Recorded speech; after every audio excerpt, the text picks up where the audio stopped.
But first, I have to repeat a warning that I think is getting beyond urgent.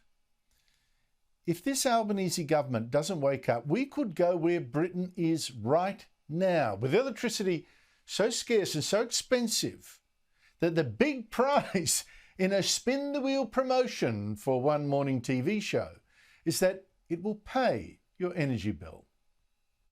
We'll pay your energy bills. Got £1,000 as well. So this is energy bills, I think, for 4 months if it stops on that. Nice. So how are your energy bills? Are you a bit worried about it all?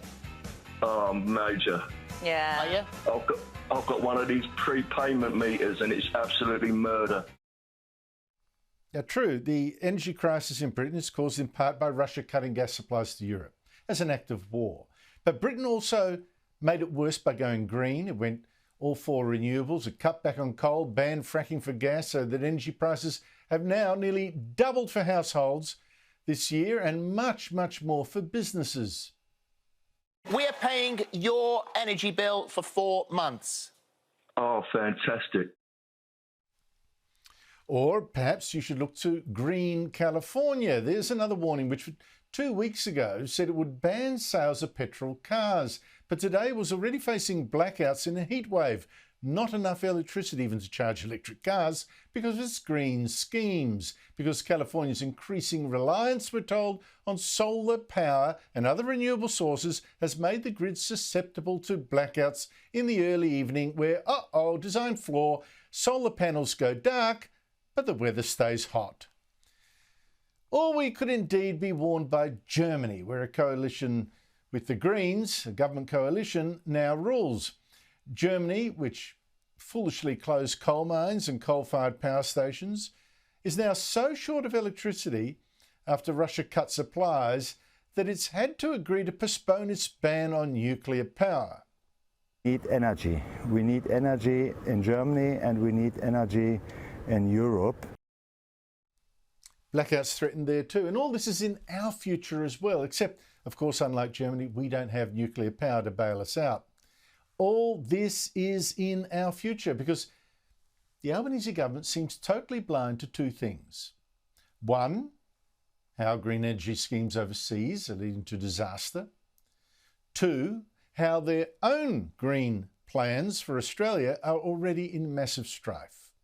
And you got no sign of that awareness last night when Prime Minister Anthony Albanese gave a speech to the mining industry, talking up how it's going to totally change how we power our economy, our homes, our cars, our businesses, and how it's all going to work out perfectly. In fact, we could become a renewable energy superpower. We have an unmatched natural advantage in clean energy, the sunniest continent on Earth, some of the strongest winds in the world, and all the minerals and metals needed to drive the energy transition. So easy, and Labor's plans are actually going to save you money. I mean, Labor before the election said again and again its green plan will cut your electricity bill by $275 a household. We won't be like Britain. But today, safely after the election, Energy Minister Chris Bowen, well, he had real trouble repeating that promise. You had to extract it with, I don't know what, thumb screws. We got a word salad instead. One of your pre-election commitments and a policy document that's actually still online now today was, and this is a direct quote, Labor will cut power bills by $275 a year by 2025 compared to today. Is that still going to happen? Yeah, we are totally committed to getting more renewable energy into the system to reduce power prices. We stand by the modelling that we released pre-election, which informed that statement, 275 by 2025. But just what this power bill promise is now, you say you stand by the modelling. We stand by the modelling, but we stand by the original So your benchmark modelling. is... We're standing by the modelling, Tom. No, we're standing by the reason I modelling. asked... I'm standing by the modelling, Tom. Stand by the modelling, stand by the modelling. I mean, really, seriously. The only good thing about that answer is at least Bowen dimly understands, or seems to, dimly understands the truth, that your bills will, in fact, go up and not down under this government. But otherwise, it seems he does not want to be told that Labor's plans to get 82% of our electricity from renewable energy in just 8 years are actually nuts. For a start, building the huge transmission lines around the country to hook up all this these new green power generators they think are going to spring up like mushrooms. We're told that work alone is going to cost $50 billion. But the price of just the first 4 of these projects, the big 4, have already blown out by 150% in just 4 years. Second, the Snowy 2.0 scheme has just blown out by another $2 billion. It's now about 5 or 6 times over budget.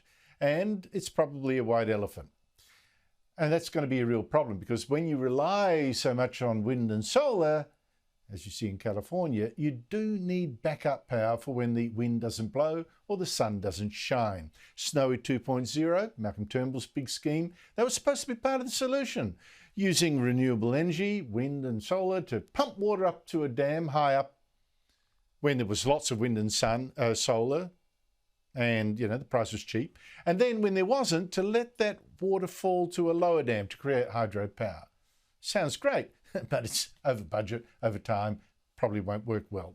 Another problem, Labor's plan for green hydrogen.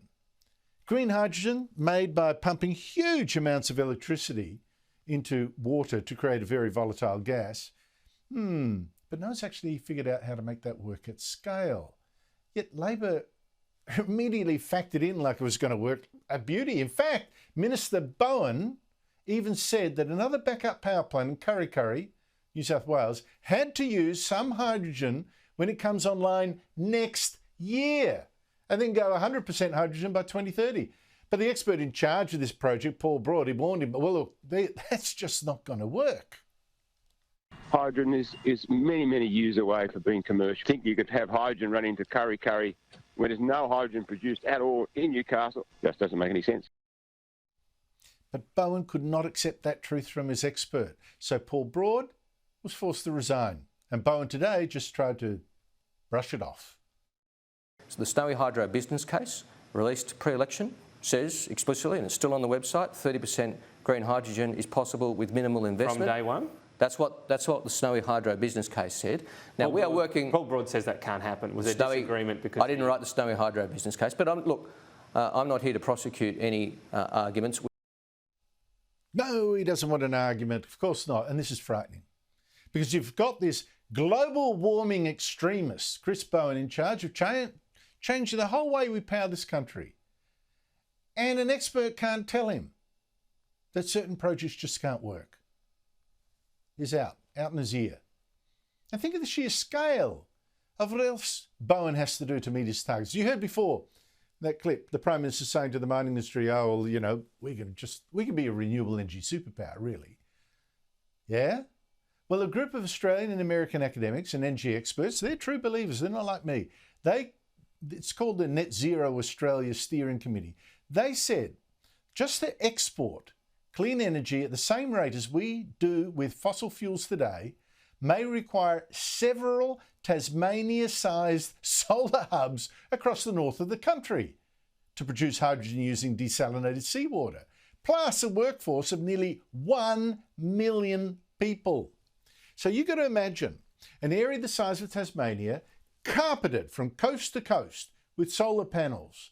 You then multiply that by 3, 4, 5, and you have to add the cities. You'll have to build up north for 1 million workers and their families to do all this. And you've got to add who knows how many more Tasmania-sized areas filled with wind farms, plus then all the wires connected all. And you've got to believe that Chris Bowen can make that all work without it falling to bits, without your bills and your taxes going through the ceiling, so that you won't be like some Briton one day, praying that you too will win the big prize in Spin the Wheel. Your power bills paid, if only for 4 months. And this is going to be the story of this Albanese government. Is it going to break its crazy green promises or break the country?